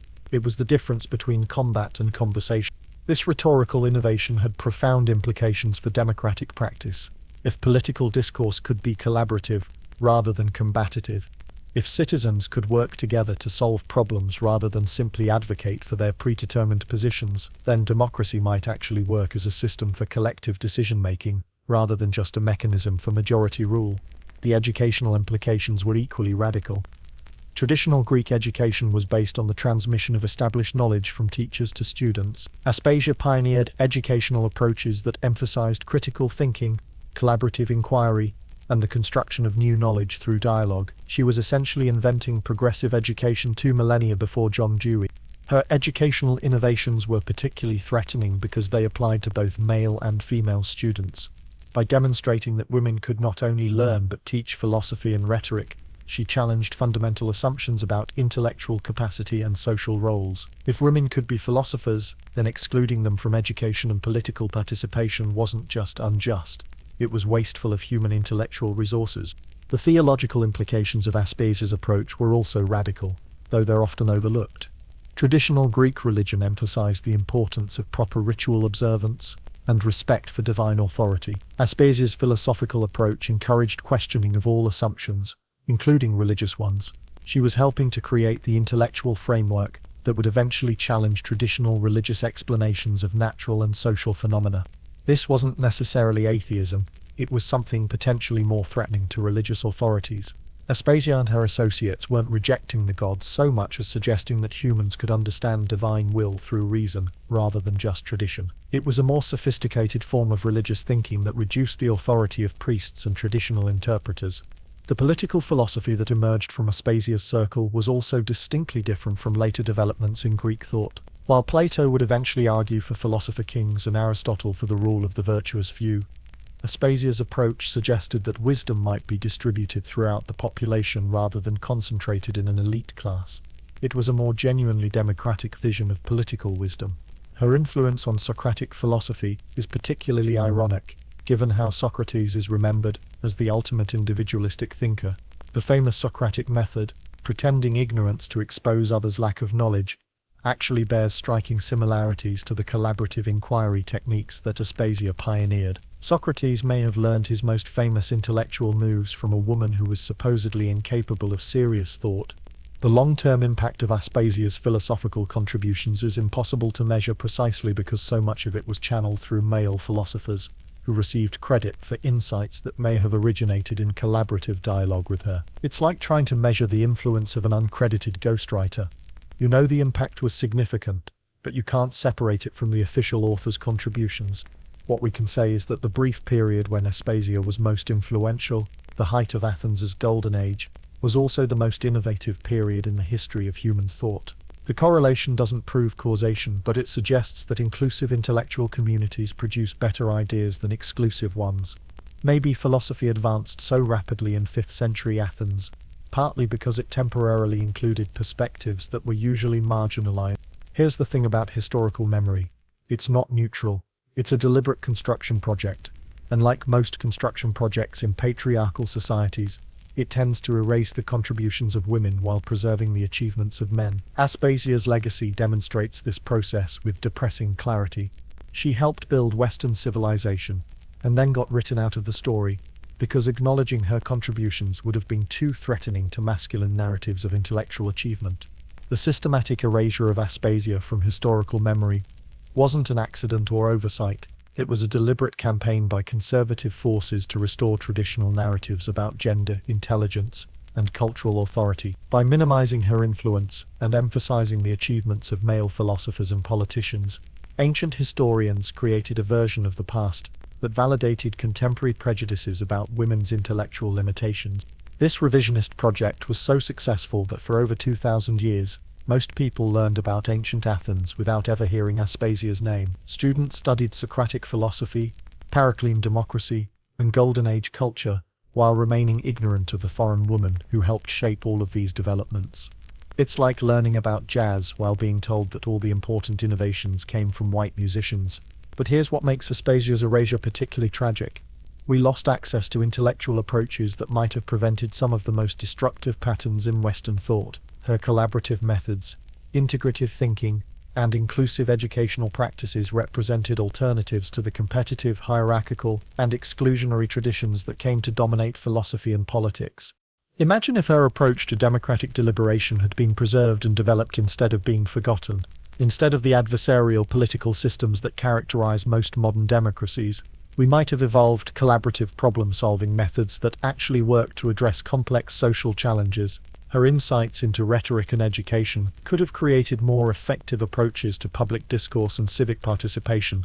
The feminist implications of Aspasia's story extend far beyond ancient history. Her example demonstrates that women's intellectual marginalization isn't based on natural incapacity, but on systematic exclusion from opportunities to demonstrate their abilities. When given access to education, resources, and platforms for expression, women proved capable of achievements that their societies had declared impossible. This pattern would repeat throughout history, as women gained access to previously male-dominated fields, from Hypatia in mathematics to Marie Curie in physics. The story is always the same. Women demonstrate exceptional ability when given the chance. Their achievements get minimized or attributed to male colleagues, and then their successes get used to argue that other women should have similar opportunities. Progress happens, but slowly and against tremendous resistance. Aspasia's influence on the development of Western education is particularly worth recovering. Her collaborative learning methods, emphasis on critical thinking, and integration of emotional and intellectual development anticipated many of the insights that modern educational psychology has validated. We might have had more effective educational systems centuries earlier if her approaches had been preserved and developed. The rhetorical innovations she pioneered also have contemporary relevance. In an era where political discourse is increasingly polarized and dysfunctional, Aspasia's methods of collaborative inquiry and empathetic argumentation offer potential alternatives to the zero-sum debate style that dominates modern media. Her techniques for finding common ground while exploring differences could help address some of the communication failures that plague contemporary democracy. Her approach to international relations, emphasizing cultural exchange, intellectual collaboration, and the benefits of diversity, also provides insights that remain relevant. Instead of viewing foreign influence as inherently threatening, Aspasia demonstrated how outside perspectives could strengthen rather than weaken cultural and political institutions. It's a lesson that isolationist movements in various eras have consistently failed to learn. The religious and philosophical implications of her work also deserve more attention. Aspasia helped develop approaches to spiritual and ethical questions that emphasized reason, dialogue, and evidence rather than authority, tradition, and revelation. These methods could contribute to more sophisticated approaches to contemporary debates about religion, ethics, and moral reasoning. Perhaps most importantly, Aspasia's story demonstrates the costs of intellectual exclusion. By systematically marginalizing women's voices, ancient Athens and subsequent societies deprived themselves of insights and innovations that could have advanced human knowledge and social progress. The same pattern continues today, wherever gender, race, class, or other forms of discrimination limit access to education and intellectual opportunities. Modern efforts to recover Aspasia's legacy face significant challenges because so much of the evidence has been lost or distorted. Feminist scholars have worked to piece together her story from fragments scattered throughout ancient sources, but the historical record remains incomplete. It's archaeological work trying to reconstruct a complete picture from broken pieces. The digital age offers new opportunities for preserving and sharing the insights of marginalized thinkers. Unlike ancient Athens, we have the technological capacity to ensure that diverse voices are preserved and accessible to future generations. Whether we use these tools to create more inclusive intellectual communities, or simply reproduce traditional patterns of exclusion remains to be seen. Aspasia's legacy also raises questions about how we recognize and credit intellectual contributions in contemporary contexts. How many modern innovations are the result of collaborative work that gets attributed to individual genius? How many insights from marginalized communities get appropriated by privileged researchers who have better access to publication and recognition? The recovery of her story has practical implications for how we organize intellectual communities today. If Aspasia's collaborative methods and inclusive approaches produced better results than exclusively masculine alternatives, then contemporary institutions might benefit from adopting similar practices. Academic departments, research teams, and policymaking bodies could learn from her example. Educational institutions, in particular, could benefit from understanding how Aspasia's methods differed from traditional approaches. Her emphasis on collaborative learning, critical thinking, and the integration of emotional and intellectual development offers insights that remain relevant for contemporary pedagogical practice. We might create more effective learning environments by recovering and adapting her innovations.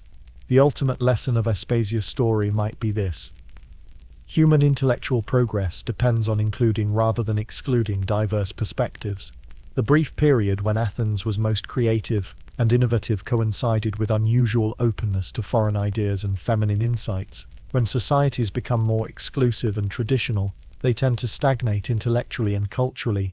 Her legacy challenges us to imagine what human civilization might have achieved if it had consistently embraced rather than marginalized the intellectual contributions of women and other excluded groups.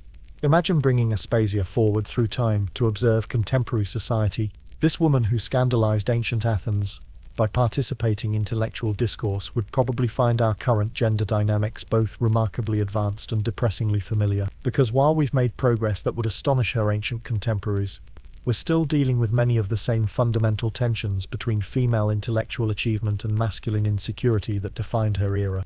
She'd probably be amazed that women can vote, own property, and participate openly in political life rights that were literally inconceivable in her time. The fact that women serve as heads of state, Supreme Court justices, and Nobel Prize winners would represent progress beyond her wildest dreams. She'd see validation of everything she had argued about women's intellectual capacity and potential contributions to society. But then she'd notice the subtler patterns of exclusion and marginalization that persist. The way women's ideas get credited to male colleagues, the persistent wage gaps and glass ceilings, the casual dismissal of feminine intellectual styles as less rigorous or important than masculine approaches. She'd recognize these patterns immediately.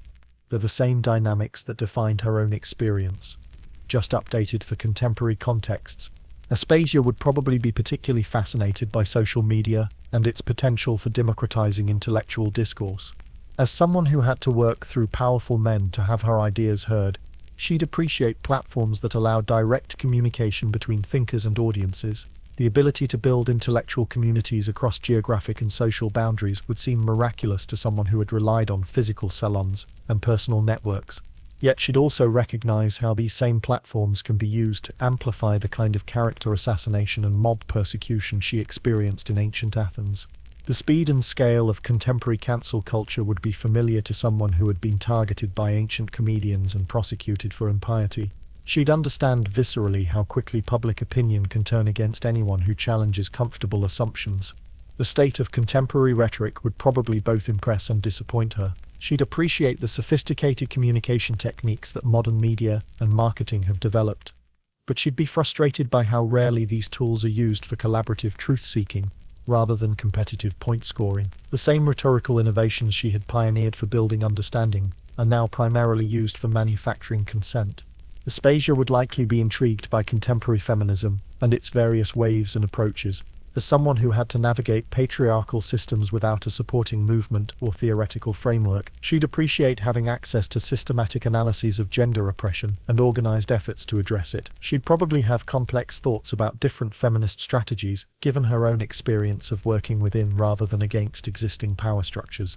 The current state of education would present a mixed picture from her perspective. She'd celebrate the inclusion of women and marginalized groups in educational institutions, but she might be critical of how education has become increasingly standardized and competitive rather than collaborative and inquiry-based. Her approach emphasized developing critical thinking and collaborative problem-solving skills that remain undervalued in many contemporary educational contexts. Modern democracy would fascinate her as someone who had lived through its invention and early development. She'd probably be pleased to see democratic institutions spreading globally, but concerned about how contemporary democratic practice often emphasizes winning rather than governing. Her experience with Periclean democracy might offer insights into how democratic deliberation could be more collaborative and effective. The globalization of culture and ideas would seem both natural and revolutionary to someone who had always been an outsider, advocating for cultural exchange and intellectual diversity. She'd appreciate how contemporary societies can access insights from multiple traditions and perspectives, but she might worry about how globalization can also homogenize and flatten cultural differences, rather than celebrating them. Aspasia would probably have complicated feelings about how her own story has been recovered and interpreted by modern scholars. She'd appreciate efforts to restore her historical significance, but she might be amused by attempts to turn her into a feminist icon, when her actual approaches were more pragmatic and situational. She was more interested in solving immediate problems than in advancing abstract theoretical positions. The contemporary struggle between religious and secular worldviews would be familiar territory for someone who had lived through Athens's transition from mythological to rational explanations. She'd probably appreciate religious freedom and pluralism, while remaining committed to evidence-based reasoning and critical inquiry. Her approach to integrating spiritual and intellectual concerns might offer insights for contemporary debates. Modern approaches to international relations would likely seem both more sophisticated and more destructive than the interstate politics she had known. While she'd appreciate diplomatic innovations and international institutions, the scale of contemporary warfare and its potential for global destruction would horrify someone whose experience of conflict was limited to regional disputes with conventional weapons. The speed of technological and social change in contemporary society might be overwhelming for someone from a more stable cultural context. But as someone who had successfully adapted to major political and social upheavals, she'd probably develop strategies for navigating rapid change while maintaining intellectual clarity and ethical commitments. Aspasia might be particularly interested in contemporary discussions about artificial intelligence and its potential to transform human intellectual work. As someone who had pioneered collaborative approaches to thinking and learning, She'd probably see AI as a potential partner in inquiry, rather than a threat to human uniqueness. Her methods of integrating different perspectives and finding common ground might be relevant for human-AI collaboration.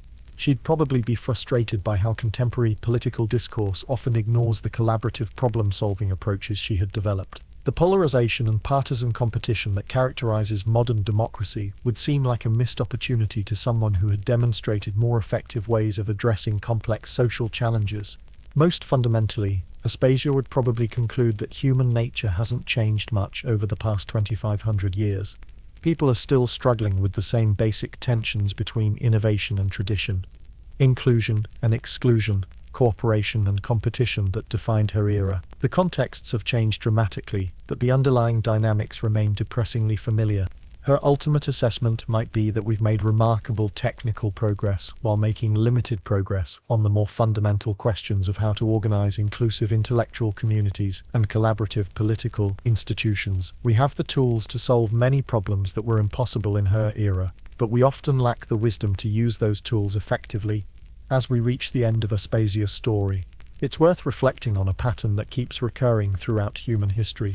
The cycle of brilliant women emerging, threatening established power structures, getting destroyed or marginalized, and then being forgotten until the next generation rediscovers them. It's like watching the same movie over and over again, except the costumes change, but the plot remains depressingly similar. Every era seems to produce its own version of Aspasia, women who combine intellectual brilliance with the audacity to believe they deserve to be heard.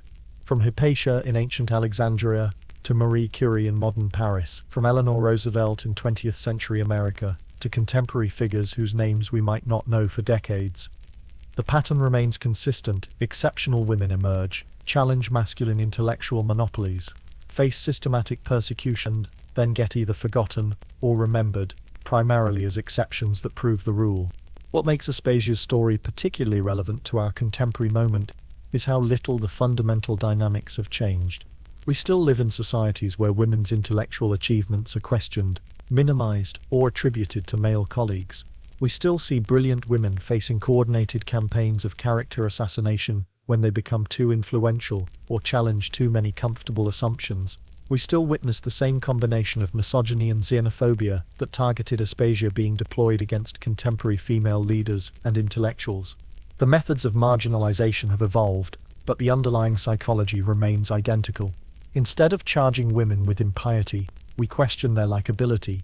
Instead of mocking them in theatrical comedies, we create viral memes and social media harassment campaigns. Instead of prosecuting them in legal courts, we try them in the court of public opinion, with outcomes that can be equally devastating to their careers and reputations. But here's what's different about our current historical moment. We have unprecedented access to tools and platforms that could break this cycle if we choose to use them effectively. Digital technology allows us to preserve and share the insights of marginalized thinkers in ways that previous generations couldn't imagine. We can create global networks of intellectual collaboration that transcend the geographic and social limitations that constrained earlier innovators. The question is whether we'll use these capabilities to create more inclusive intellectual communities, or simply reproduce traditional patterns of exclusion with more efficient methods. Social media platforms can amplify diverse voices, or they can become echo chambers that reinforce existing biases. Educational technology can democratize access to learning, or it can perpetuate inequalities through algorithmic discrimination. Aspasia's collaborative approaches to learning and inquiry offer models that remain relevant for contemporary challenges. Her emphasis on finding common ground while exploring differences, her integration of emotional and intellectual intelligence, her commitment to evidence-based reasoning, combined with empathetic understanding, these methods could help address many of the communication failures and polarization that plague modern societies. Her story also demonstrates the importance of creating institutional structures that protect and support innovative thinkers, rather than just tolerating them when they're useful. Athens briefly created conditions where someone like Aspasia could flourish, but it had no mechanisms to protect her when political winds shifted. Contemporary institutions face similar challenges in supporting intellectual diversity and protecting controversial thinkers from mob persecution. The educational implications of Aspasia's legacy remain particularly relevant. Her collaborative learning methods, and critical thinking approaches anticipated insights that modern educational psychology has validated. If we could recover and adapt her pedagogical innovations, we might create more effective learning environments that better prepare students for the complex challenges they'll face in rapidly changing societies. Modern feminism has made significant progress in documenting and addressing the systematic marginalization of women's intellectual contributions. But Aspasia's story suggests that achieving formal equality isn't enough. We also need to transform the competitive, hierarchical, and exclusionary cultures that characterize many intellectual institutions. Her collaborative approaches offer alternatives to zero-sum thinking about intellectual achievement and recognition. The international dimensions of her story also remain relevant in an increasingly globalized world. Aspasia demonstrated how foreign perspectives could strengthen rather than weaken cultural and political institutions. But she also experienced the xenophobic backlash that often accompanies cultural exchange. Contemporary debates about immigration, multiculturalism, and international cooperation reflect many of the same tensions that shaped her experience. Perhaps most importantly, Aspasia's legacy challenges us to recognize how much human intellectual potential we waste through exclusion and marginalization. Her brief period of influence coincided with one of the most creative and innovative eras in human history. The correlation suggests that inclusive intellectual communities produce better results than exclusive ones, a lesson that remains relevant for contemporary organizations and societies. The recovery of her story also demonstrates the importance of historical memory in shaping contemporary possibilities. For centuries, students learned about ancient Athens without knowing that a foreign woman had helped create Western philosophy, democratic rhetoric, and collaborative education. This selective amnesia made it harder for later generations of women to imagine themselves as serious intellectual contributors. By recovering and sharing stories like Aspasia's, we create intellectual genealogies that provide models and inspiration for contemporary innovators. When young women can see historical examples of female intellectual achievement, they're more likely to develop their own capacities and persist through the inevitable challenges they'll face. The cycle of dangerous women emerging and being marginalized will probably continue as long as societies remain organized around competitive hierarchies and exclusive institutions. But each generation has the opportunity to make the cycle less destructive and more supportive of human intellectual flourishing. Aspasia's story suggests that the most dangerous women aren't those who reject existing systems, but those who demonstrate how those systems could work better if they were more inclusive and collaborative. She threatened ancient Athens not by attacking its values, but by showing how those values could be more fully realized through different practices and approaches. As we face contemporary challenges that require the best thinking from all members of society, climate change, technological disruption, global inequality, democratic dysfunction, we can't afford to waste intellectual resources through exclusion and marginalization. Aspasia's legacy reminds us that human progress depends on creating conditions where dangerous women and men can flourish rather than just survive. The question isn't whether there will be more Aspasias, brilliant, subversive, collaborative innovators who challenge comfortable assumptions and develop better approaches to persistent problems. The question is whether we'll create societies that support and learn from them, rather than destroying them out of fear and insecurity. And so ends the tale of Aspasia, the woman who broke ancient Greece's brain, and then got erased from the history books for her trouble. If brilliant, dangerous women fascinate you as much as they should, you know what to do. Sweet dreams. And remember, sometimes the most revolutionary act is simply thinking for yourself.